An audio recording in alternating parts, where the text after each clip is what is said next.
요즘에는 많이 그럴 것 같지 않은데 예전에는요, 이 사람들이 지능 지수인 IQ가 몇이냐를 굉장히 중요하게 여기던 시절이 있었습니다. 하지만 시대가 발전하면서 사람들이 행복하게 살아가는 데 필요한 요소는 IQ가 전부도 아니라는 사실이 조금씩 더 알려지고 있죠.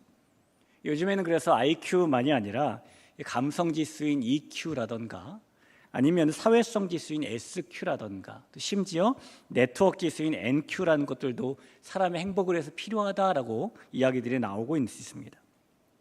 그 중에서 특별히 이 감성 지수라고 불리는 EQ가 높은 사람이 행복감을 더 많이 느낀다라고 해요. 이 EQ라는 것을 다른 말로 공감 지수라고 부르기도 하는데요. 그래서 이 감성 지수는 다른 사람의 감정을 이해하는 능력을 말합니다. 그래서 EQ가 높은 사람은 다른 사람의 상태를 잘 파악하고 잘 반응해 줄 수 있다고 하는데, 다른 사람의 감정을 잘 이해할 수 있어서 잘 어울릴 수도 있게 되는 것이죠. 요즘에 이제 라디오 들으시는 분이 많이 안 계시겠지만 라디오 들을 땐 주파수를 맞춰야 됩니다. 이 송출하는 측과 수신하는 측에서 주파수가 똑같아야 라디오 소리가 들리게 되지요.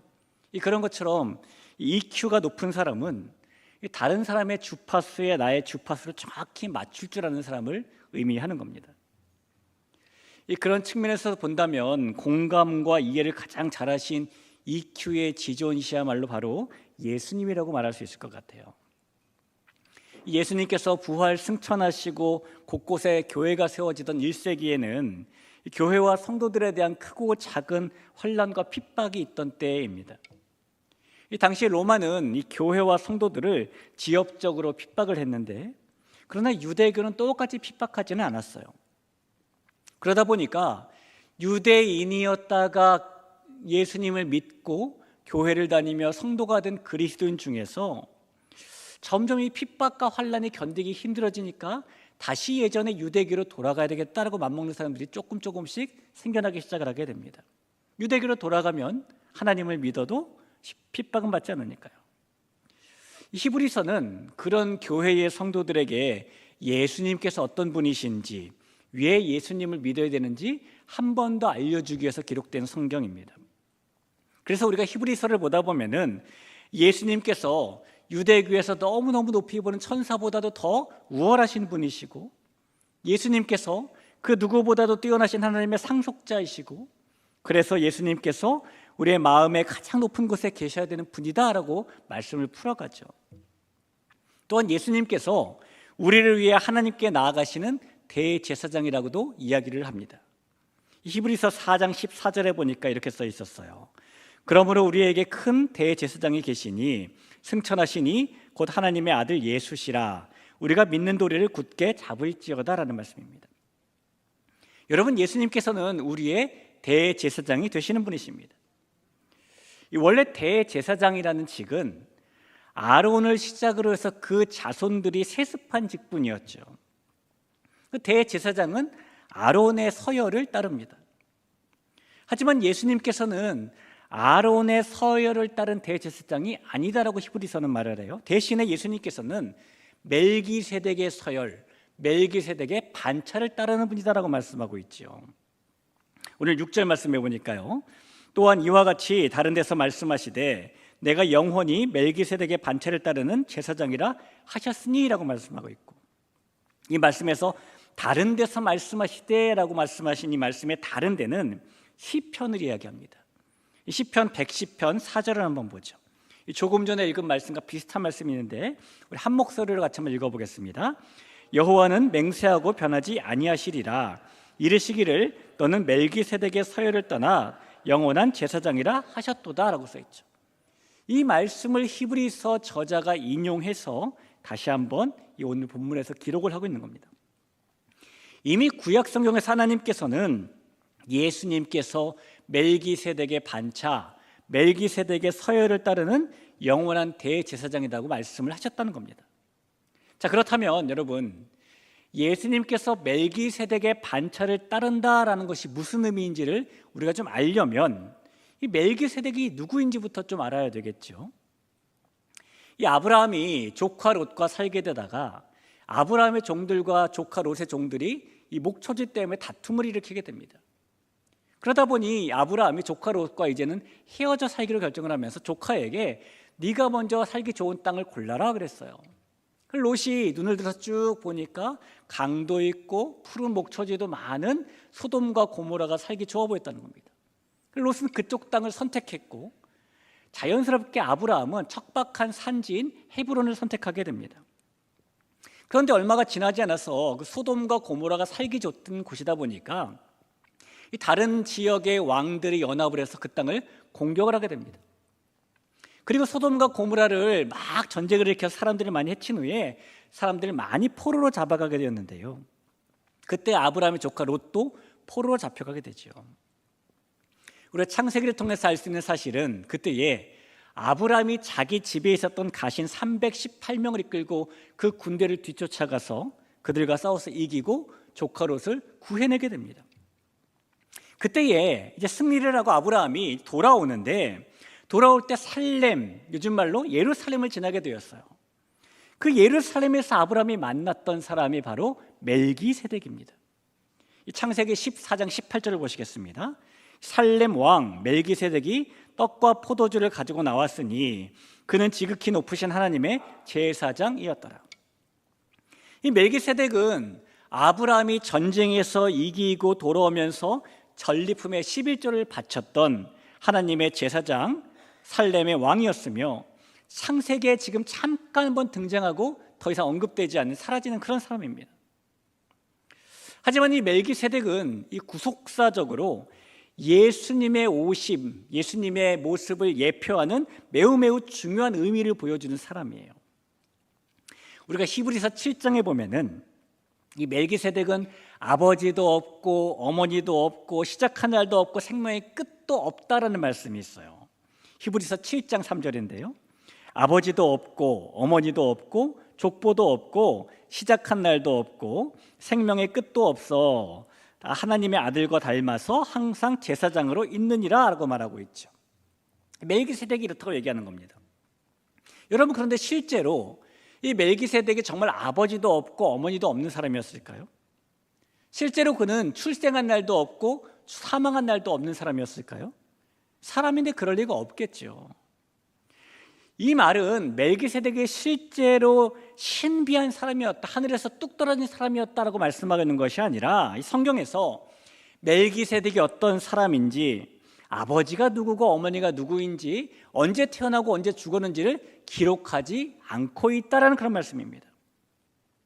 아론이 태어나기 훨씬 전인데 멜기세덱이 어떻게 하나님의 제사장이 되었는지, 그는 어떤 가문의 출신인지 이런 내용들이 전혀 기록되지 않다라는 말씀이에요. 그리고 예수님께서 이 멜기세덱의 뒤를 잇는 분이라면 그는 꽤 중요한 사람인데 왜 성경에서 그의 배경에 대해서 설명하고 있지 않을까요? 여러분, 그 이유는 이 멜기세덱이 진짜로 족보상의 아버지도 없고 어머니도 없으신, 시작한 날도 없고 생명의 끝도 없으신, 그러면서 대제사장이 되시는 예수님을 미리 보여주는 예표이기 때문인 겁니다. 예수님께서 이렇게 육신의 아버지, 육신의 어머니, 아니면 시작한 날 끝, 이게 없으신 분이시다, 그런 분이 오신다라는 것을 보여주는 모형이 멜기세덱이라는 거예요. 그래서 예수님께서 멜기세덱의 반차를 쫓는 대제사장이다라는 말씀은 이 세상에 있던 아론의 자식들로 이어진, 또는 사독의 후예들로 이어진 대제사장들과는 다른 분이시다라고 지금 말씀하고 있는 것이죠. 예수님은 특별한 대제사장이다라고 말씀하고 있다는 겁니다. 자, 그렇다면 예수님께서 어떤 분이시길래 우리에게 멜기세덱처럼 특별한 대제사장이 되시는 것일까요? 먼저 이 구약에 나오는 대제사장들이 무슨 일을 했는가를 살펴보면은 이스라엘의 정치와 종교가 일치가 되었던 그 시대에 이 대제사장은 가장 높은 지위를 가진 사람이었습니다. 하나님께 제사 드리는 모든 일을 관장했죠. 이 대제사장의 가장 큰 역할은 하나님과 이스라엘 백성들 사이에 다리와 같은 역할을 한다라는 것이에요. 예를 들어서 이 대제사장이 흉패, 가슴에 매는 흉패에 보면은 하나님의 뜻을 물어보는 일종의 신탁기구인 우림과 둠림이라는 것이 달려 있었는데요, 백성들이 하나님의 뜻을 직접 물어볼 수가 없었기 때문에 이 대제사장이 국가적으로 중대한 일이 있을 때마다 백성들을 대신해서 하나님께 뜻을 물어보게 되죠. 또 대제사장은 1년 중에 대속죄일이라고 지정된 날에 모든 백성을 대표해서 하나님께서 계신 지성소에 들어가는 일도 합니다. 이런 일을 하면서 이스라엘과 하나님 사이에 다리 역할을 했던 존재가 바로 대제사장인 겁니다. 자, 그런데 예수님께서는 1년 중에 딱 하루 대속죄일만이 아니라 모든 순간 우리와 하나님 사이에 다리가 되어주시는 분이신 거죠. 이 전투에서 이기고 조카 롯을 구해냈던 아브라함이 하나님의 제사장인 멜기세덱의 전리품의 11조를 바치게 되었어요. 자, 그런데 아브라함이 멜기세덱에게 11조를 바쳤다는 것도 중요하지만 멜기세덱이 아브라함에 준 게 더 중요합니다. 여러분, 멜기세덱이 아브라함에게 준 것이 있었어요. 제가 성경을 한 번 더 읽어봐 드리면 살레망 멜기세덱이 떡과 포도주를 가지고 나왔으니 그는 지극히 높으신 하나님의 제사장이더라라고 말하죠. 자, 멜기세덱이 지금 아브라함에게 무엇을 주었죠? 떡과 포도주. 가지고 나와서 가지고 나오기만 했을까요? 줬겠죠. 줬을 겁니다. 자, 여러분, 떡과 포도주 하면 생각나는 거 있으시죠? 뭐가 생각나십니까? 그렇죠. 예수님의 살과 피가 생각납니다. 멜기세덱이 아브라함에게 떡과 포도주를 내어준 것은 예수님께서 우리에게 영생을 주시고 구원으로 인도하시기 위해서 살을 찢기시고 피를 흘리시는 분이라는 것을 지금 보여주고 있는 거예요. 대제사장으로서 예수님께서 하신 일은 찢기고 피 흘리셔서 우리와 하나님 사이에 무너지지 않은 영원한 다리가 되어주신 것이라는 겁니다. 자, 이렇게 예수님도 대제사장이시기 때문에 하나님과 우리 사이에 그런 다리 역할을 해주시는데, 다만 구약의 대제사장과 예수님이 다른 점은 이 구약의 대제사장들은 하나님과 우리 사이에 완전한 다리가 되지 못하고 임시 가교 같은 역할을 했지만 예수님께서는 대제사장으로서 하나님과 우리를 완전하게 연결시키는 다리가 되신다는 차이가 있는 것이죠. 또 구약의 대제사장들은 백성들을 위해서 하나님께 자유롭게 나갈 수 없고 오직 허락된 날에만 하나님께 나갈 수 있었지만, 그러나 예수님께서는 우리들을 위해서 하나님께 자유롭게 나갈 수 있으시다는 겁니다. 예수님께서 우리와 하나님을 완전히 연결 주시기 때문이죠. 그러니 이 예수님을 놓고 다른 데 가지 말자라고 히브리서 저자는 지금 성도들에게 말씀하고 있는 것입니다. 여러분, 이 히브리서 저자가 말하고 있는 이 말씀들을 보면 예수님보다 우월한 분은 없고 예수님보다 가치 있는 것은 없고 예수님보다 더 보배로운 것은 없습니다. 예수님보다 의로운 분은 안 계시고 예수님보다 완전한 분도 안 계십니다. 우리 사랑하는 성도 여러분, 예수님께서 우리와 하나님을 연결시켜 주시는 그런 완전한 대제사장이 되신다는 것, 유일한 대제사장이 되신다는 사실을 믿으시기를 간절히 부탁을 드립니다.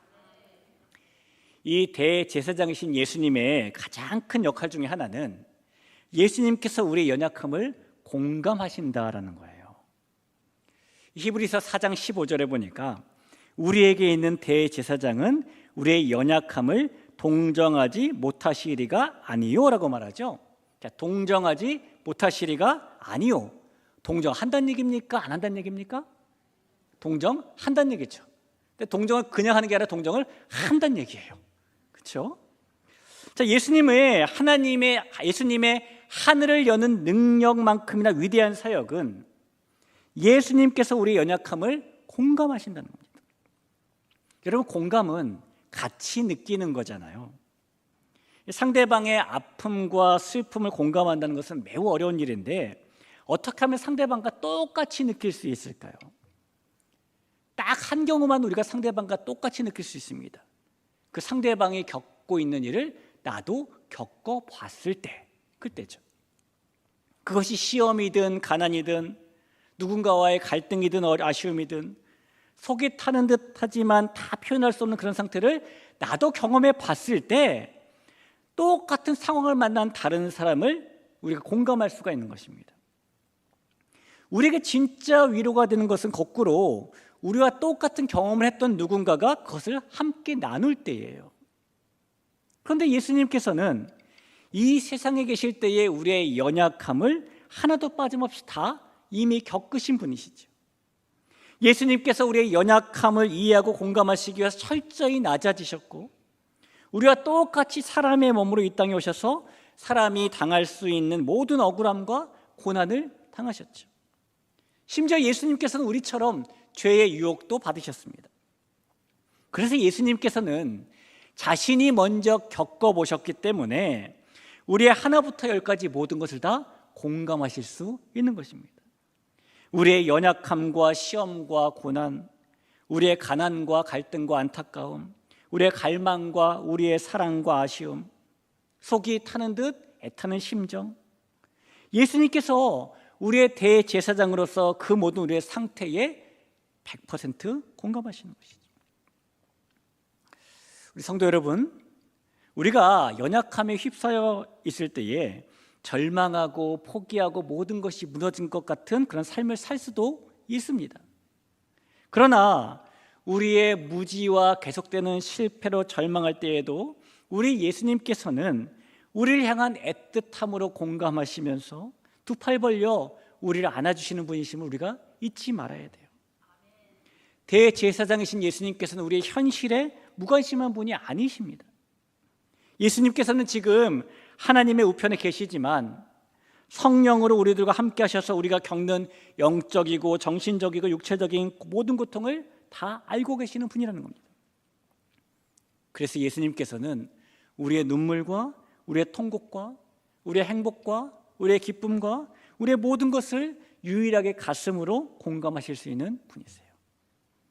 그래서 우리는 모든 것을 공감하시는 영원한 대제사장 예수님을 놓친 일이 없어야 하는 것입니다. 다시 한번 히브리서는 예수님을 놓고 다른 것 붙잡으려고 하는 성도들에게 쓰여진 책이란 말이에요. 여러분, 우리도 살아가면서 예수님을 믿지만 때로는 예수님을 놓고 다른 것을 붙잡는 선택을 할 때가 있지요. 저만 그런 것은 아닐 거라고 생각이 들어요. 아마 우리 모두가 그럴 것입니다. 작은 찰나의 순간이라도 예수님을 놓고 다른 것을 붙잡으려고 할 때가 우리 가운데 있습니다. 그러나 예수님만큼 완전하고 유일한 대제사장이 되시는 분은 우리에게 또 없으며, 예수님만큼 우리의 모든 것에 공감하시는 분은 또 안 계십니다. 그 예수님을 끝까지 붙잡고 살 수 있는 우리 대길의 가족 될 수 있기를 주님의 이름으로 축복합니다.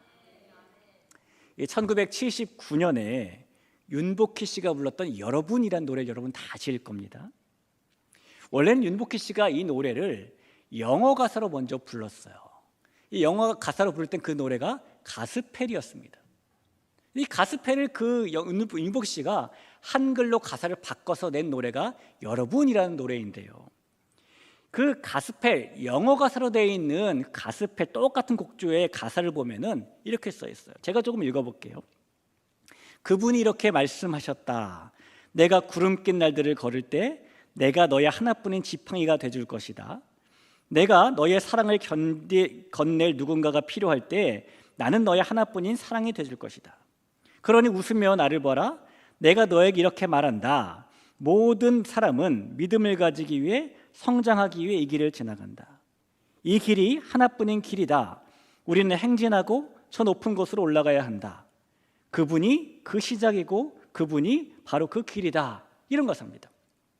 자, 그런데 이 노래를 한국어 가사로 바꿔 부르면서는 우리가 아는 가사가 나오는 거죠.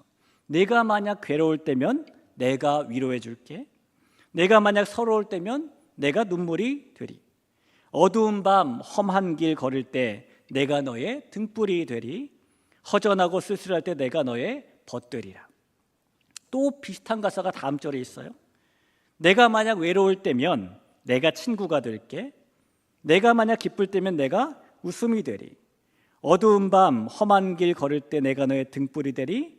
허전하고 쓸쓸할 때 내가 너의 벗되리라. 이 영어 가사나 한국어 가사나 이 말을 하는 화자가 있는데요. 내가 이렇게 말하는 화자가 있는데 이 노래에서 말하는 화자는 예수님이에요.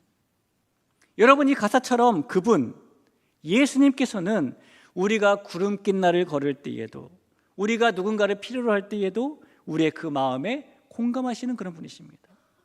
예수님께서는 우리가 괴로울 때에도, 서러울 때에도, 외로울 때에도, 기쁠 때에도, 험한 길을 걸을 때에도, 허전하고 쓸쓸할 때에도 우리의 영원한 대제사장이 되시는 분이시고 우리의 마음을 완전히 이해하시는 유일한 분이십니다. 그 예수님을 힘입어서 하나님과 연결된 다리를 건너가고 하나님의 은혜의 보좌 앞에 담대히 나아갈 수 있는 우리 모두가 되시기를 다시 한번 주님의 이름으로 간절히 부탁드립니다.